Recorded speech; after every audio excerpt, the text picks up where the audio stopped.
Alright, so we just defined the problem. We see some of the secondary things. So what are some of the solutions?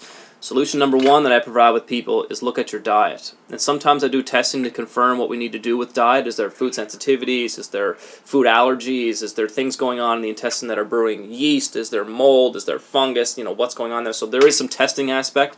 That organic acids test tells me a ton about your digestive process there. So sometimes I use that. Before I jump to that, I think the basics. We need to kind of assume how much sugar we eat in a run of a day. So count that. Do a day of 3 or 4 days in a row, or make it even stretch it out to 5, and see how many carbs you eat in a run of a day. I guarantee that number is going to be skyrocketing for most of you. We've never really counted how many carbohydrates come in from our diet, and think, if it's not working, it's fermenting, which basically means you're making beer. So some of those other symptoms that you might be picking up, like I'm chronically fatigued, I got brain fog, I got really bad breath, I got yeast in my gut, I got yeast infection in my bum, or vaginal, or penile, whatever you have, right? At the end of the day, there's a whole bunch of different symptoms there for yeast that might present differently for every single person. So number one, count your sugars. Number two, people tell me that greasy fried food or spicy food drives them nuts. But why?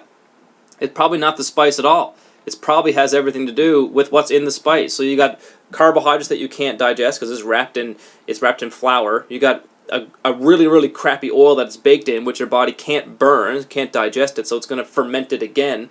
And sometimes the hot sauces on there can be stimulants and irritants for some of those things that are going on in the esophagus there. So at the end of the day, there may be more to meets the eye on that. Another big important thing I think I should mention too, people don't chew their food anymore.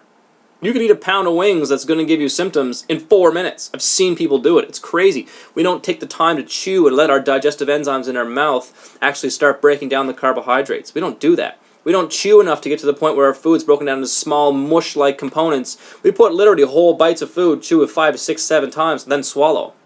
I've seen people do that. I've seen people eat a full meal in 5 minutes. That's crazy. The body's not meant to do that, and it's going to present another symptom on the other end. So sometimes the very basic things work for people.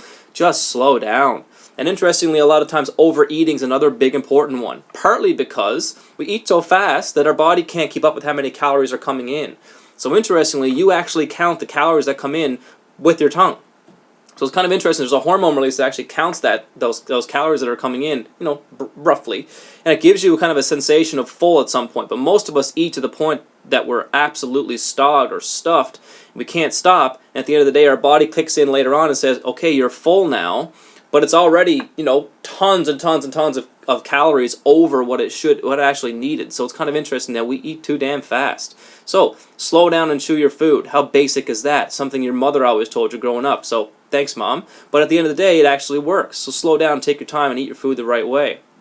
So again, there's a couple of lifestyle things we can do here to solve the solution as well. We don't need to jump to supplements right away. And with lifestyle and food, we can actually get this stuff resolved the right way. So now I'm going to jump into some of the supplements that I use with people and some of the protocols that I use and see if we can find some solutions for you that way.